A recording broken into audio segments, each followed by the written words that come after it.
நண்பர்களுக்கு வணக்கம். மதுரை ஆண்ட நாயக்க மன்னருக்கு வந்து கன்னடத்தை ஆண்ட ஒரு அரக்க குணம் படைத்த ஒரு மன்னன்ட்ட இருந்து ஒரு போர் செய்தி வருது. அந்த மன்னன் எப்படிப்பட்டவன் அப்படின்னா, ஒரு நாட்டு மேலே படையெடுக்கான் அப்படின்னா அந்த நாட்டோட மக்களோட மூக்கம் மட்டும்தான் இருப்பான். அதாவது மானத்தை வாங்கி கொலை பண்ணுவான். மானமே பெரிதென வாழ்ந்த ஒரு சமூகத்தை எப்படி சாகடிக்கணுமோ அப்படி சாகடிப்பான். மூக்கை அறுத்துருவான், இல்லை காதை அறுத்துருவான். நீங்கள் இன்றைக்குமே வரலாற்று சிறப்புமிக்க கோயில்கள், பழைய காலத்து கோயிலுக்கு போனீங்கன்னா ஒன்று மூக்கை உடச்சிப்பாங்க, கையை உடச்சிப்பாங்க, இல்லை காது இந்த மாதிரி உடச்சி எடுத்துப்பாங்க. அந்த மாதிரி ஒரு அரக்க குணம் படைத்த ஒரு கன்னட மன்னன், காந்திரீவன் பேர் அவனோட பேர். அப்போ நாயக்க மன்னருக்கு உதவி பண்ண யாருமே வரலை. ஏன்னா அந்த படையெடுத்து வர மன்னனும் சரி, அவனுக்கு படைத்தளபதியாக வந்த படைத்தளபதிக்கும் சரி, ரொம்ப அரக்க குணம் படைத்தவங்க. எத்தனை லட்சம் பேர் அவன் படையில் இருக்கானே தெரியாது. நாயக்க மன்னரோட படையில் ரொம்ப கம்மியான ஆட்கள் தான் இருக்காங்க. அப்படி ஒரு பிரச்சனையில் மதுரையான நாயக்க மன்னர் மாட்டியிருக்கும்போது இந்த சேது சீமை ஆண்ட சேதுபதி மன்னரில் ஒருத்தர் போய் அந்த கன்னட படையை தோற்கடித்து மதுரையை மீட்டு நாயக்கர்கிட்ட கொடுத்தாங்க. அவங்க ஆட்சி பண்ண பூமியில் அவங்க கட்டி கொடுத்த ஒரு அரண்மனை மாதிரியான அமைப்பு. சேதுபதி பூமியில் ஒரு அரண்மனையை கட்டியிருக்காங்க. அந்த அரண்மனை மாதிரியான அமைப்பு இப்போ எப்படி வந்து சிதலமடைச்சு கிடக்குன்னு பாருங்கள். உள்ளே போயிட்டு உள்ள கட்டிடங்கள் எப்படி இருக்குது, சிதலமடைஞ்சிருக்கா, எதுக்கு பயன்படுத்தியிருப்பாங்க அப்படின்றத பார்க்கலாம். வெளியிலிருந்து பார்க்கும்போது இது ஒரு தானிய கிடங்கு மாதிரி தெரியுது. ஆனால் ஒவ்வொருத்தரும் ஒவ்வொரு விதமான விஷயங்களை சொல்கிறாங்க. எதிரே தெரிகிற ரோடு வந்து திருப்புலானியிலேருந்து மண்டபம் போகிற ஒரு ஷார்ட்கட் ரோடு. நீங்கள் ரைட் சைடில் போனீங்க அப்படின்னா உங்களுக்கு வந்து ஆதி ஜெகநாதர் கோயில் நேரே போய் முட்டும். ஒரு 500 மீட்டர்லாம் ஆதி ஜெகநாதர் கோயில் இருக்குது. லெஃப்டில் போனீங்க அப்படின்னா மண்டபம், பிரபன் வலசை மண்டபம். இங்கே அப்படி எதிர பார்த்தீங்கன்னா ராமநாதபுரம் ஆட்சி பண்ண சேதுபதி மன்னர்கள் கட்டின கோட்டை ஒன்று இங்கே உண்டு. இது வந்து உள்ளே ஒளிஞ்சு கிடக்குது பாருங்கள். இப்போ உள்ளே போயிட்டு இந்த கட்டடம் இப்போ எப்படி கிடக்குன்னு மட்டும் பாருங்கள். சுற்றி வந்து உங்களுக்கு தென்னந்தோப்பு, பனவரிச்சி இதுதான். வந்து ரொம்ப டேமேஜ் ஆகி உடஞ்சி போய் கிடக்கு. உள்ளே போகிறது அப்படின்றது ரிஸ்க் எடுத்து போகிறது தான்.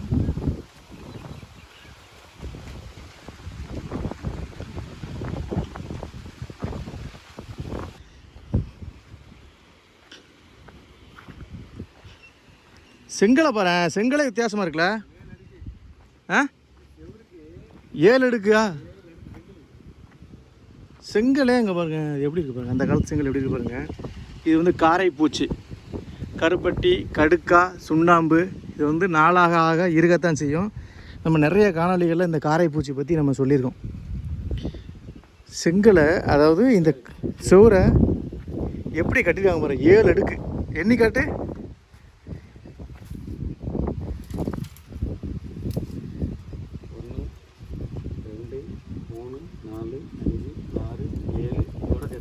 8. அப்போ எவ்வளோ ஸ்ட்ராங்காக இதை வந்து கட்டாமிச்சிருக்காங்க பாருங்கள். மேலே பார்த்தோம் அப்படின்னா இங்கே பாருங்கள், முழுக்க செங்கலை அடுக்கி அப்படியே பண்ணியிருக்காங்க. கிராஸாக அடுக்கி மேலே வந்து கூம்பு மாதிரி அவங்க வடிவமைச்சிருக்காங்க. இன்னும் இத்தனை வருஷமாகி இவ்வளோ ஸ்ட்ராங்காக நிற்கிது அப்படின்னா பாராட்டப்பட வேண்டிய விஷயம் கட்டமைப்பு. இதை க்ளீன் பண்ணி நினைவு சின்னமாக மாற்றலாம். ராமநாதபுரம் தொல்லியல் துறை இதை பண்ணலாம். ஏதாவது முயற்சிகள் எடுத்துருக்காங்களா என்னன்னு தெரியல. அங்கங்கே உடஞ்சி கிடக்குது.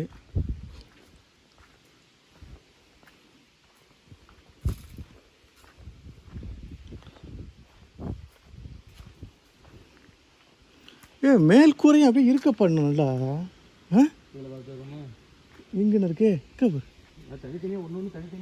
தனித்தனியாக இருக்கா? ஒவ்வொருத்தரும் ஒவ்வொரு காரணம் சொல்கிறாங்க இந்த இதை பற்றி. ஏதாவது புத்தகங்கள் இதை பற்றி இருக்கான்னு படிக்கணும் வாங்கி. மேலே போகிறதுக்கு அந்த காலத்துலேயே மாடிப்படிலாம் வச்சுருக்காங்கப்பா. போ, என்ன யார் இருக்காங்க பார்க்குறியா? ஏய், என்னடா இது? ஒவ்வொரு அரையாக போகுதுடா. நீச்சல் குளமா? அத்தாடி, ஏதோ விஷ சந்துகள், விஷ ஜந்துகள் இது. அத்தாடி, என்னடா இது? டேய், என்ன குடிமகன்கள் தானே ஆட்சி பண்ணியிருக்காங்க. இதை மன்னர்கள் காலத்துக்கு அப்புறம் இங்கே ஆட்சி பண்ணது எல்லாமே குடிமகன்கள். இப்போ வவ்வால்கள் ஆட்சி பண்ணுது. அப்பப்போ குடிமகன்களும் வந்து ஆட்சி பண்ணுறாங்க போல். ஒரு இடத்தோட தொன்மை என்னன்னு தெரியாமலே வளர்க்குறாங்கடா. எங்கிட்ட திரும்பினாலும் நிறைய அறைகள் இருக்குங்க. பாதுகாவலர்கள் அறை, இந்த மண்டபத்தில் இருந்தவங்களோட அறை, இந்த அரண்மனையில் இருந்தவங்களோட அறைன்னு சொல்லிட்டு எக்கச்சக்கமாக இருக்குது.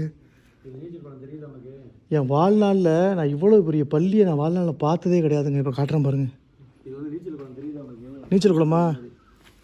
சுற்றி இது ஒரு அதான் அதிகபட்சம் ராணிக்கு கட்டின கோட்டையாக இருந்தால் இது ஒருத்தர் கிடையாது, ஃபுல்லாக இது ஒருத்தர் கிடையாது. நடுவால் நீச்சல் குளம் மாதிரி கிணறா கூட இருந்துக்கலாம்டா. சரி, கிணறுக்கு இது வாய்ப்பு இல்லை. நீச்சல் குளம் மாதிரி தான். நீச்சல் குளம் மாதிரி தான். சுற்றி அந்த பில்லர் வச்சு சொல்கிறியோ பாரு, அந்த அமைப்பு பாரு.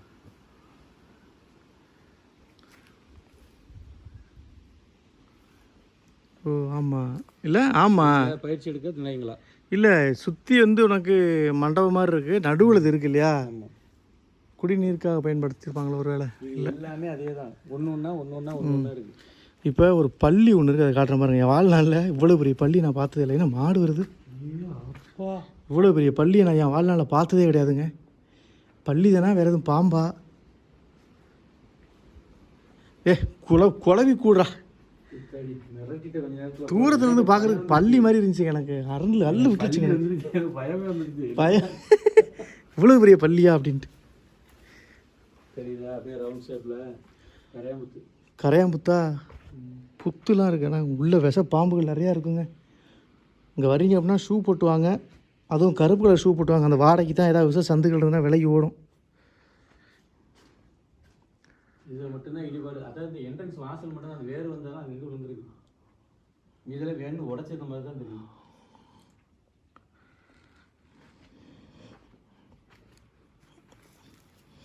தனித்தனியாக ரூமாக கட்டியிருக்கேன். இது தெரியுது. இது மேலே மரசலாக இருந்தது தான். இந்த லா போட்டு மரசலாக இருந்தது தான். இது மேற்கூரை உடஞ்சி விழுந்துருக்குல்ல? ஆமாம். கருவேல மரங்கள் அப்படியே முளைச்சி மேலே போயிருக்கு. காரை பூச்சி அப்படியே சிமெண்ட் பூச்சி மாதிரியே பூச்சிருக்காங்க அந்த காலத்துலேயே. நல்லா ஷைனிங் எடுத்துருக்காங்க. இங்கே பாரு எவ்வளோ பெரிய இது. வந்து எதிரிகளை அடித்து உடச்சா கூட இதை வந்து அவ்வளோ சீக்கிரத்தில் உடச்சிடக்கூடாதுன்றதுக்காக பார்த்து பார்த்து கட்டியிருக்காங்க.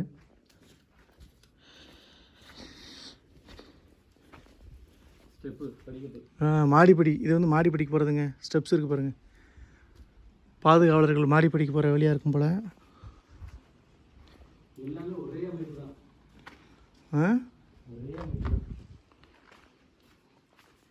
இல்லை, இது எப்படி இது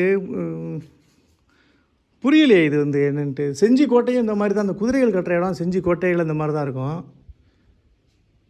ஒருவேளை தானிய கூடமாக எதுவும் வச்சுருப்பாங்களா? வித்தியாசமாக இருக்கே. அவரும் சேதுபதி மன்னர்கள் கட்டினதில் இந்த காலத்து மன்னர்கள் எழுதி வச்சுருக்காங்க பாருங்கள். அசிங்கமான வார்த்தைகளை தான் எழுதி வச்சுருக்காங்க. மாடு நிற்கா? நீ அங்கே வந்து நிற்கிற? ஏன் அங்கே வந்த நீ? சரி, நீ ரெஸ்ட் எடு. நீயாவது ரெஸ்ட் எடு. இதை பயன்படுத்தி ரெஸ்ட் எடு.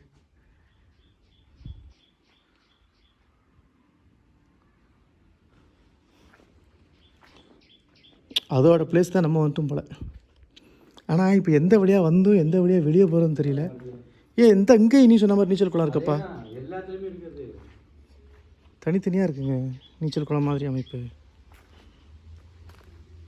சரிதா? வித்தியாசமே இல்லை, அப்படியே இருக்கு பாரு.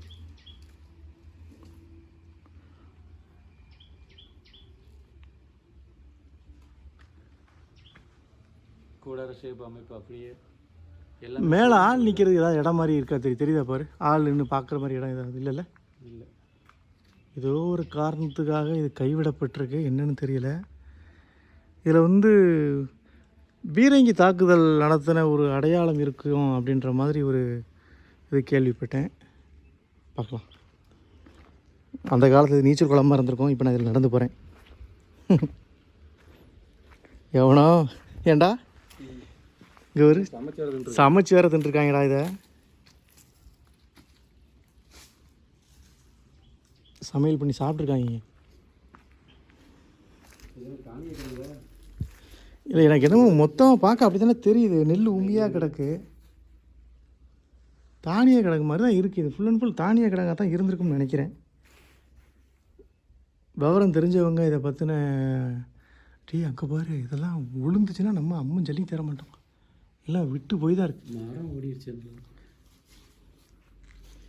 இந்த அங்கங்கே ஓடி போயிருக்கிற மரங்களை எடுத்தாலும் ஆபத்தில் முடியும்.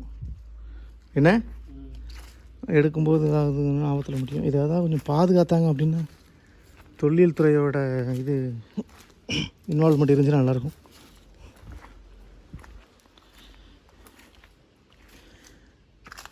போக போக ஒன்றுனா வந்துக்கிட்டே இருக்கடா. எனக்கு தெரிஞ்சு இது தானிய கிழங்கு தான் நான் அடித்து சொல்லுவேன். இல்லை இந்த ஷேப் பார்க்க உனக்கு அப்படி தெரியுதா? ஏன்னா அரண்மனை அந்த சில ஓவியங்கள் இருந்திருக்கலாம், இல்லை ஒரு டெக்கரேஷன் இருந்திருக்கலாம். இல்லை நிறைய பேர் அந்த புறம் அப்படி இப்படின்னு சொல்கிறாங்க. என்ன கணக்குன்னு தெரியல. எங்கிட்ட வந்து ரொம்ப இதாக இருக்குது. ஒருத்தன் அங்கே போய் இன்ஸ்டாகிராமோட லோகோவை போட்டு 2K டார்ச்சர்னு பிடிச்சிருக்கான் பாருங்கள். Instagram ID 2K torture. யாரப்பா அது? வந்தபடியே போயிடுறா பார்த்து.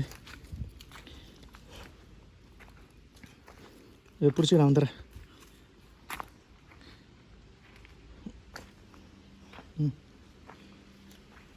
என்ன ஒவ்வொரு மாடாக வருது உள்ள? மாடு அடையிற இடமானது. ஆ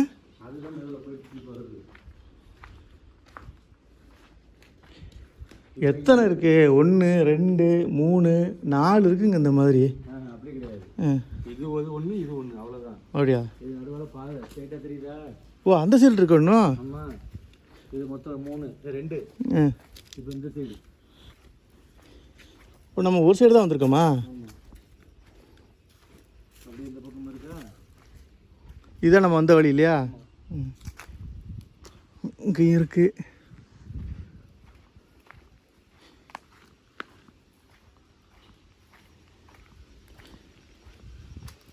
இதுவும் அதே பிரதேசம் தான். மயில் ஒன்று எப்படி நிற்க ஒரு ஆண் மயில். மாடு மாடு தான் கட்டுறாங்க போல இப்போ. இல்லை பாதுகாப்பு இல்லாமல் இருக்குங்க. இதில் மாடை கடை கட்டி போட்டு ஏதாவது ஒரு பேரிடர் ஆச்சுன்னா மாடு பாவங்க.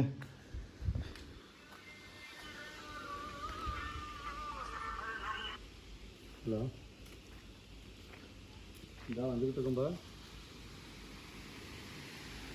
காடு காந்தி தானம்மா?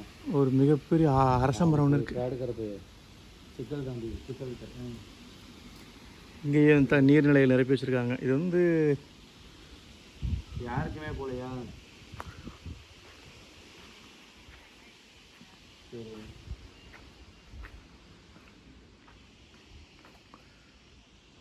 வௌவால்கள் எவ்வளோ இருக்குது பாருங்கள். வெளிச்சம் வர்றதுக்கு அங்கே ஒரு வழி வச்சுருக்காங்க பாருங்கள் அந்த காலத்துலேயே. நான் இதை வந்து அடித்து சொல்லுவேங்க, இது வந்து தானிய கிழங்காக தான் இருக்கணும்.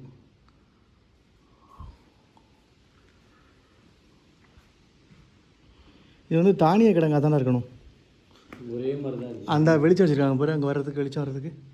வெளிச்சம் வரும், எனக்கு தண்ணி வராதா? தண்ணி வராத அளவுக்கு இல்லை. அது வந்து கட்டுமான மேலே இருக்குது. ஆனால் நடுவால் இந்த இடத்துக்கு சம்மந்தம் என்ன?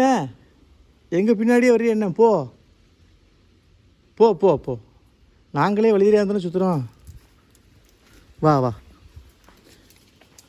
சாப்பிடு போய் நல்லா. என்னத்தை அதுக்கு என்ன கிடைக்குதோ சாப்பிட வேண்டியதா? அது வேறு எங்கே வழி இருக்கா? அப்படி ஆப்போசிட்டு அந்த பக்கம் போய் வச்சு பார்த்தாச்சு.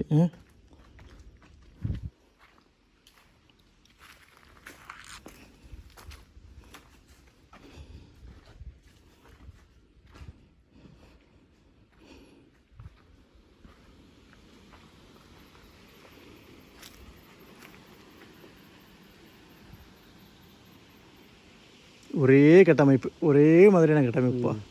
எந்த மாற்றமும் இல்லை. ஏதாவது தண்ணி இன்னும் மேலேருந்து வலிஞ்சிச்சு அப்படின்னா இது வந்து தண்ணியை சேர்த்து வைக்கிற இடமா தான் இருந்திருக்கணும். நீச்சல் குளமாக இருந்திருக்காது. தண்ணியை மேலே டிசைனை பாருங்கள். தண்ணி வலிஞ்சு ஓடி வந்தால் அதை இது பண்ணுறதுக்கு மேலே எப்படி இருக்குது பாருங்கள். ஒரே இடம் வழியாக வழிகிற மாதிரி. ஸோ ஆங்கிலேயர் காலத்தில் கண்டிப்பாக இது வந்து தாக்குதலுக்கு உள்ளாயிருக்கும்.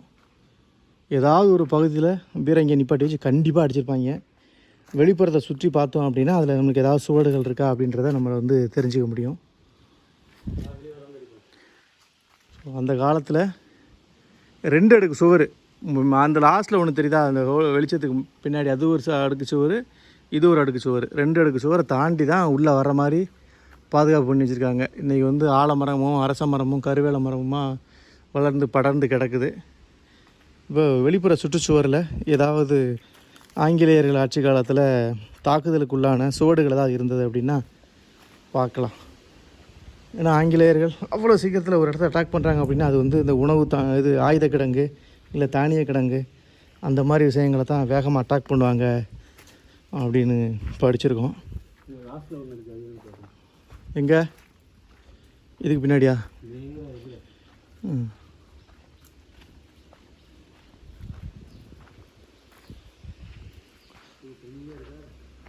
தனி அறையா? தனி என்ட்ரன்ஸா? பின்னாடி வர்றதுக்கு அங்கேருந்து வர வழி இருக்கேன்னு?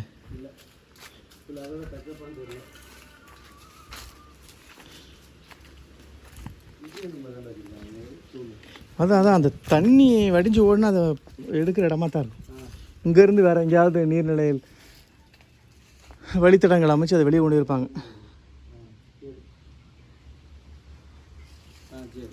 என்ன இருக்குங்க? பாதுகாவலர்கள் நிற்கிற இடமா இருக்கலாம். பாம்பு புத்து மாதிரி இருக்குங்க. அப்பா என்ன இவ்வளோ கட்டியிருக்கு கரையா?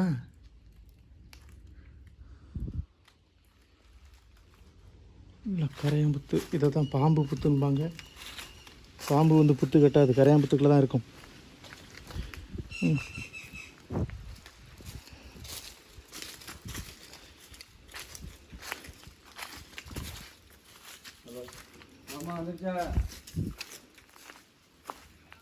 இப்போ தான் வந்துருக்கும் பாருங்க. அது என்னமோ தெரியல, யாரும் போடலன்னு போகல, பாண்டி போடலன்னு நினைக்கிட்டு இருக்கு. அது ஏன் போடலாம், சுத்தமாக போகலாம், நம்ம யாருக்குமே போகல, இன்னும் தெரியல. லேட் ஆகிடுச்சு. இப்படி வெளியே போக முடியாதா? இப்படி தான் இப்படி தான். அதனால பாண்டி போனது போட்டுவிட்டாங்களாம். இவ்வளோ வலிமையான ஒரு கட்டமைப்பை சேதுபதி மன்னர்கள் கட்டியிருக்காங்க பாருங்கள் அந்த காலத்தில். அதுவும் திருப்பாணி பக்கத்தில் ஆதி ஜெகநாதர் கோயிலுக்கு அப்படியே ஆப்போசிட்டில் பனைமர காடுகளுக்கு நடுவில் இந்த இடம் வந்து அமைஞ்சிருக்கு.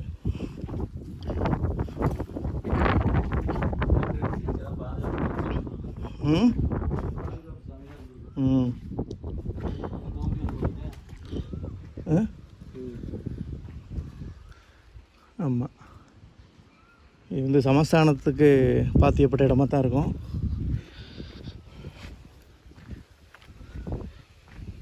நாலு புறமும் இது மாதிரி வச்சுருக்காங்க, கூம்பு மாதிரி அமைச்சிருக்காங்க, கோபுரம் மாதிரி இல்லை?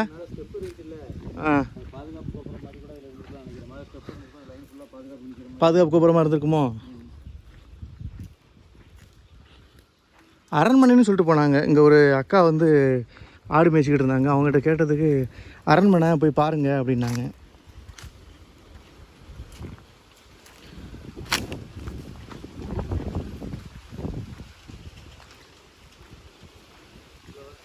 அப்பா என்ன சைஸ்ரா, அங்கிட்டு போக முடியாது போல. எல்லாம் இடத்துக்காரங்க வேலி போட்டு அடைச்சிக்காங்க எல்லாத்தையும். அதான் லாஸ்ட்டாக தான் சுத்தமாக பின்னாடிலாம் ஒன்றும் கிடையாது. பின்னாடி ஒன்றும் கிடையாது. நல்லா செவரு தான் 4 பேர். எவ்வளோ பெரிய அரச மரம் வளர்ந்துருக்கு பாருங்க மேலே. அதுவே 100 வருஷ பாரம்பரியம் இருக்குது. நண்பர்கள் யாராவது இந்த பகுதிக்கு வந்தீங்க அப்படின்னா என்னை பொறுத்த வரைக்கும் இந்த இடத்த ஸ்கிப் பண்ணுங்கன்னு சொல்லுவேன். ஆனால் உங்களுக்கு வந்து வரலாற்று ஆர்வம் இருந்தது அப்படின்னா அந்த இடத்த பற்றி படிச்சுட்டு உள்ளே வாங்க. குழந்தைகள் எதையும் கூப்பிட்டு வராதிங்க, பெண்களை கூப்பிட்டு வராதிங்க. ஏன்னா பில்டிங் ரொம்ப டேமேஜ் ஆகி தான் இருக்குது. பயப்படுவாங்க. ஆமாம், திருப்புலானி ஆதிஜகநாதர் கோயில் பக்கத்துலேயே தான் இருக்கும். உள்ளே தைரியமானவங்க மட்டும் உள்ளே போய் பார்த்துட்டு வாங்க. மற்றபடி ஒரு வரலாற்று சுவடை பார்க்கணுன்னு நினச்சிங்க அப்படின்னா உள்ளே போய் பார்த்துட்டு வாங்க. இல்லைன்னா அந்த இடத்த ஸ்கிப் பண்ணிடுறது ரொம்ப நல்லது. யாராவது இங்கே வந்திருந்தீங்கன்னா மறக்காமல் கமெண்ட்ல சொல்லுங்கள்.